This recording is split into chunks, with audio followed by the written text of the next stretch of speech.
Say Peter got $1 billion. Not a million, not 10 million, a billion. But here's the catch. He has to spend it all within 24 hours, and if he fails, he loses everything. So we'll be going through his wildest purchases and the time it would take him to buy them. And given his track record, he ain't exactly buying modest first.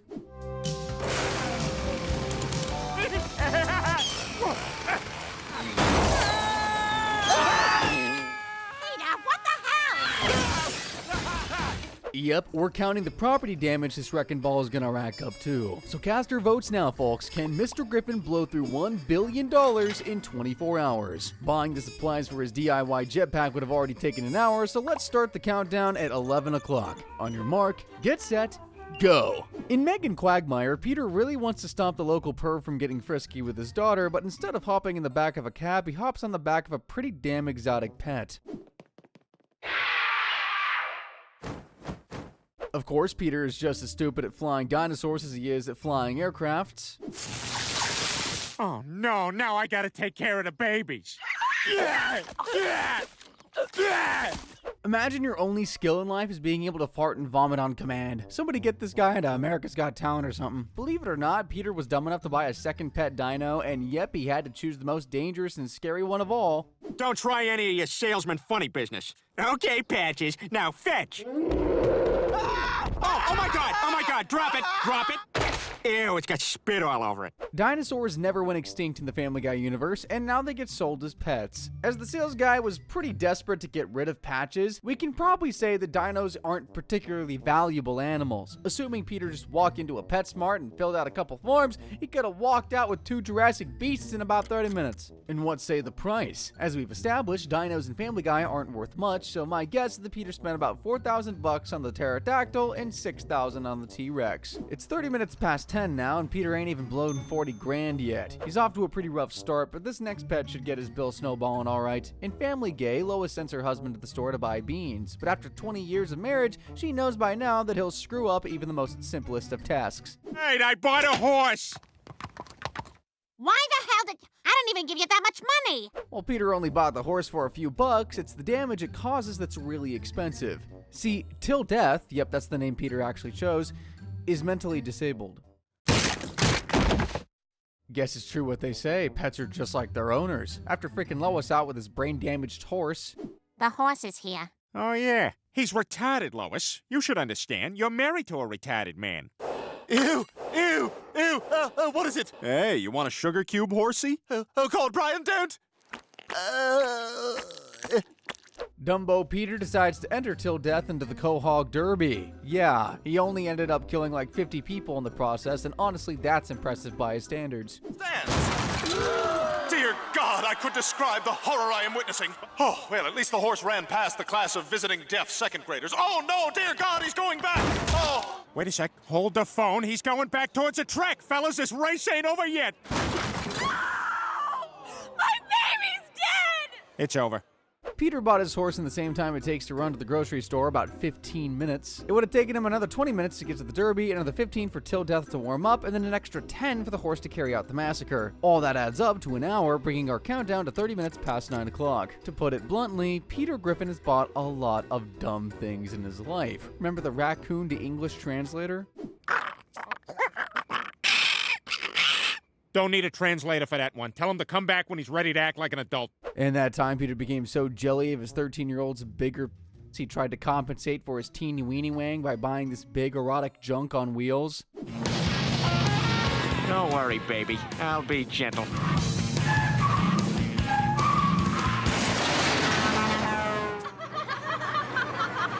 Ow, my pride.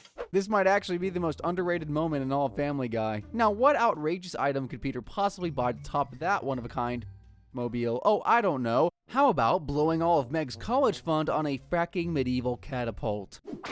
Hey, those yours? Yes.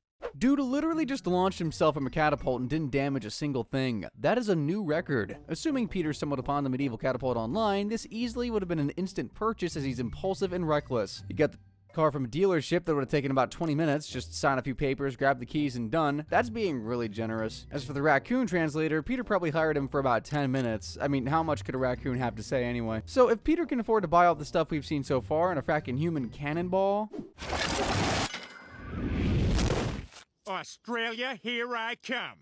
He can buy a plane ticket to Australia like a normal, sane human being, and a new house for Cleveland, of course. Human cannonballs are sold as performance equipment rather than firearms. A nice model can cost up to 50 grand, and Peter would have gone to some kind of circus equipment manufacturer to get it. Presuming there isn't anything like that in Rhode Island, Peter would have traveled to a state big on circuses like New York. The journey would have taken approximately 3 hours, and I'm dead certain at least 30 pedestrians got killed along the way. Speaking of the Big Apple, Peter somehow got his fat paws in the most iconic landmark in America. In I Take the Quagmire, Glenn falls in love with Griffin's new maid, Joan, and asks for her hand in marriage. Totally smitten with one woman, Quagmire loses all interest in other chicks and giraffes. Now he's the perfect gentleman. Quagmire, time for your lap dance. No, guys, I can't do that. It's degrading to women. Oh! Peter hates how much Quagmire has changed and wants his old perverted friend back. The wedding is tomorrow, so he needs to think of a way fast to stop it. Honestly, bribing Quagmire to dump Joan would have been smarter than wasting all of his money on a giant foot. I know you have a foot fetish, so I got you the Statue of Liberty's foot.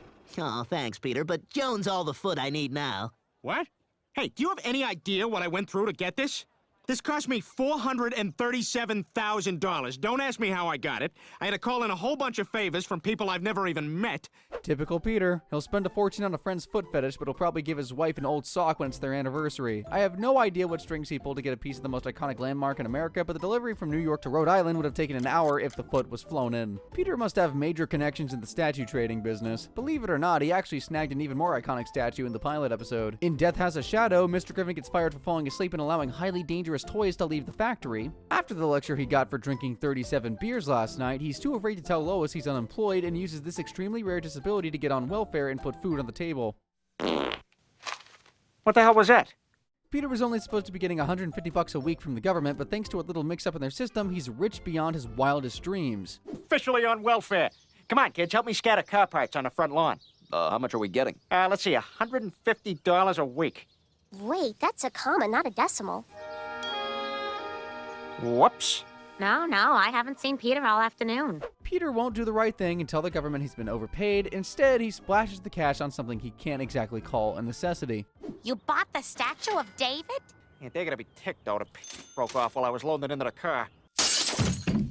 I shall call you Eduardo. Michelangelo's statue of David is one of the most priceless statues in the history of forever. Peter was only renting it, though, and given his welfare budget, he can't have splurged any more than 150 grand. As for Eduardo the Broken Wiener, that's at least $1 million for the property damage. Oh, and let's not forget that measly $500 for Mr. Wheat's window. The statue of David resides in Italy, but it must have been temporarily visiting the New York Metropolitan Museum of Art or something if Peter was able to bring it home in his car. If that's the case, this ridiculous purchase would have taken approximately 3 hours. That brings us to 2 p.m. There's only 14 hours left on the clock, and Peter's only splurged $2,275,305. There's still more than $997 million left to spend. Can Mr. Griffin do it before the time is up? Maybe. I mean, if the guy's literally willing to burn his best friend over nothing, there's really no telling how fast he can torch through $1 billion. Peter, did you bring a flamethrower?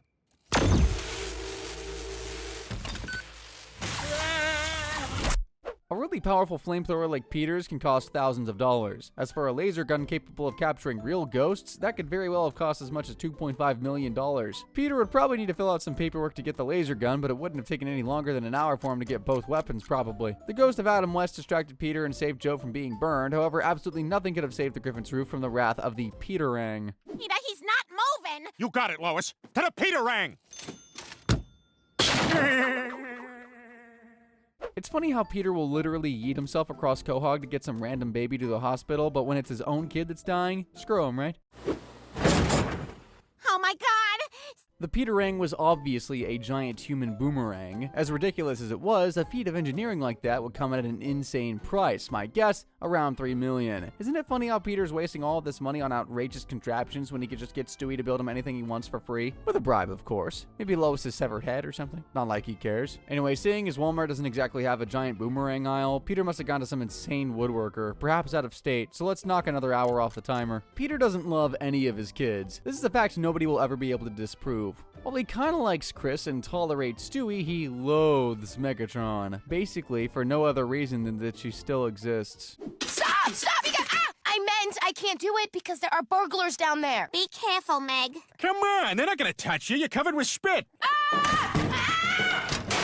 In Meg Stinks, however, Peter finally begins to warm up to his daughter, but shocker, that turns him into an even worse father. Meg has an interview at her dream college, so Lois beats Peter into driving her there. The next morning they head for Vermont, and after losing his hand on the drive, Peter regenerates and stops for some lunch to recharge. I ordered you nothing. What else is new? Meg plays a song on the jukebox that Peter loves, and he's shocked someone as lame and as uncool as his daughter would share in his music taste. I've been hearing that song in the backseat of your car since I was a little kid. Huh. Never even knew you were there. Never knew you were listening. Wait, were you that little fat boy with the glasses? Peter starts to realize he actually has a lot in common with Meg and is nice to her for the very first time ever. Well, the first time since the very early seasons anyway. When they arrive at the college, they find a party, play beer pong, then have some special father-daughter wiener bonding time. That sounds so wrong, but like it's literally what they're doing. Gotta take a whiz. Yeah, I got a whiz too. Short fight. You got a funny little wiener, but you're a nice guy, Meg. I mean, then when we went Fiona apple picking. I thought Peter snipped off Meg's... He missed the umbilical cord 18 years ago. Huh, guess it regenerated. Meg is so happy to finally be bonding with her dad that she blows off her big interview, and back in Quahog, Peter makes it clear who the new black sheep of the family is. Water balloons at nerds? To the Megcopter! An average helicopter costs around $200,000, but this one was a personalized model made in the image of Meg's face, so I'd say that's like $10 million. Lois warns Meg that Peter is an idiot who will ruin her bright future, but she doesn't listen. Why are mothers always right? Meg, come on. Come on, it'll be fun. Peter drags Meg away from her studies to a cool piercing shop. Now, forcing your kid to get even one piercing done without their consent is terrible, so I don't even know what you can call this. You look like one of them beautiful, troubled Scandinavian youths. You like it? Awesome. That one ain't even a piercing. Peter just got a frackin' nail whacked into Meg's forehead. An average body piercing costs around $50, so assuming Meg got every last bit of skin pierced, Peter definitely spent at least $100,000 on this. Wow, he's blown so much money already. How the hell does he keep funding all these weird shenanigans? Wish I never asked that. A robbery! Everybody get on the ground! Dad! Who's the manager here? What are you doing? He's the only one with a combination to the safe! I'll get the car. Kill everyone else. In the end, Meg came to her senses and rescheduled her college interview. Peter cut her off because she wasn't fun anymore. Then she went to college and got HPV on her very first night. Peter bought a lot of stuff in that episode, but how fast could he have done it? Well, he could have bought an ostrich from a farm in about 10 minutes. Meg's piercing could have been done in an hour if the piercer didn't give a crap about infecting her with hepatitis C. And as for the helicopter, I'm guessing Peter placed the order when he was still in Vermont, so it would have taken about 50 minutes to arrive in Rhode Island, roughly the same amount of time it takes to fly between the two states. Up next, a truly iconic and stupid purchase made by this obese oaf. In Hell Comes to Quahog, Peter's supposed to buy Meg her own car, and while she had her heart set on a 1996 sedan, Mr. Selfish-Ass Dad could not resist splashing out on a very unique vehicle for himself. Bocce balls! I bought a tank! What the hell? Hey, Peter, can you blow that towel rack down here? Military tanks can cost just as much as $10 million. Meanwhile, a 1996 sedan costs just over $1,000. Peter literally could have bought Meg her dream car 10,000 times. But oh no, he had to buy a 30-ton war machine and use it to terrorize neighbors and kickstart his career as a violent movie critic. There's no conflict in this movie. When are you gonna get rid of that stump? I'll do it, all right? Just get off my... Peter bought the tank faster than that time he chased Meg around the kitchen to fart on her. As for the movie, he sat through around half of it before launching a missile strike, so we'll only reduce 30 minutes from the countdown this time. In the Cleveland-Loretta quagmire, Peter tells Cleveland that Loretta's been having an affair with Glenn. Cleveland doesn't take the news very well and vows to kill Quagmire. Now Peter has to warn his friend very quickly. Well, I got the chance. Quick, to the Peter copter! Oh God! Oh God! Oh God! Oh my God! Joe, get inside! The blades are still spinning! Peter, what is that? Peter hides Quagmire at Adam West's house while Cleveland gets ready to skin his wife's lover alive. Peter realizes the only way to save Quagmire is to make Loretta and Cleveland get back together. And I mean, he could have just walked the 30 steps to their house. To the Hinden, Peter! Joe, I am so sorry. A large blimp can cost as much as $20 million. A custom-made model will obviously be significantly more expensive, so my guess is that the Hinton Peter cost $40 million. Joe made a good point. How the frick does he afford all these weird vehicles? Oh yeah, Peter already told us. Rip the people who worked at the bank. Cleveland tried to kill Quagmire with a baseball bat, but forgave him and broke up with Loretta instead. It's crazy how he literally tried to murder Quagmire for sleeping with her, but totally let this slide after she'd passed away.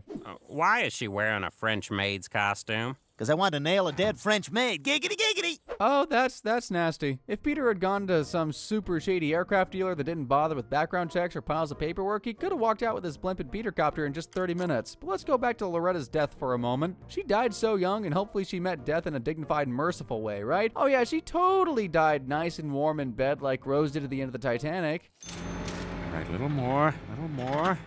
Oh, time for United States of Terror. No! Wait, what's that? Oh, look at her. Peter Griffin unaliving people in the most gruesome ways possible with absolutely zero remorse. What else is new? Complete dinosaur fossils sell for tens of millions of dollars, so if Peter's was real, it'd likely cost around $50 million. Probably bought it at a 30-minute auction as well. But things get confusing in the Family Guy universe because we've already established that dinosaurs aren't worth that much, but now it's the fossil, and now it means more. Like, I don't know, man. His asset dropped like $40 million in value after he used it to smash up Cleveland's house, but hey, I guess that's karma for killing Loretta. Speaking of expensive mistakes, remember when Peter became a CEO? In Business Guy, Peter finds out Carter never had a bachelor party, so he takes him to a strip club to have some fun. Excuse me, miss. This older gentleman would like a lap dance. What am I supposed to do? Do I stick the money directly inside of her? When do I hit her? Now, for crying out loud, just drink this. Give this old bastard the ride of his life. Right, go, Carter! Get some! Hey, Joe, that's like right in my ear. Carter becomes so aroused he collapses on the floor and has a heart attack. The scene cuts to him lying in a coma, and with 3 days with no hope of him waking up, as per Mr. Peter Schmidt's will, his company gets handed to Lois temporarily. Somehow that led to stupid Peter running the show instead. What I'm hearing is a lot of yesterday talk. We are going to turn this company around. Mr. Pewterschmidt would... I don't care what Mr. Pewterschmidt would have done. We need to take risks. Gentlemen, you're all fired. What? You're all fired. Back home, Lois reprimands Peter for firing all of Carter's workers, then the jerk decides to just fire her too. Supposed to run that company with... That's it, Lois. You're fired. Chris, you are now Meg's mother. Muscles are so muscly. Being a big shot CEO has clearly turned Peter even more insane than he usually is, and vowing to plow his own son was just the start. This is how he commutes home from work now. What the hell is that?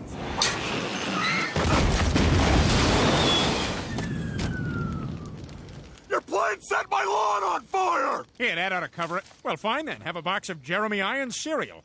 Peter inflicted approximately $200,000 of damages on his neighborhood, and that private jet would have already cost him $100 million to begin with. Carter reclaimed his company, so Spooner Street is safe for another day at least. Private planes take a long time to buy, but a snotty, obnoxious businessman like Peter could have gotten his way quicker, maybe even in 2 hours. That brings our countdown to 6:30 a.m. There's not much time left on the clock, and Peter's still over $771 short of $1 billion. But if there's one episode where his 2 brain cells go on the ultimate shopping spree, it's lottery fever. In this episode, Peter's feeling lucky and splashes out on 200,000 lottery tickets, hoping to win big. All right, kids, we got 200,000 lottery tickets we got to check. The Powerball is just $2 to play, so stupid Peter gambled away $400,000. I'm sure Lois is ready to divorce him so hard, but lo and behold, he's got a winner. Oh my God. What? Yes, we won the lottery!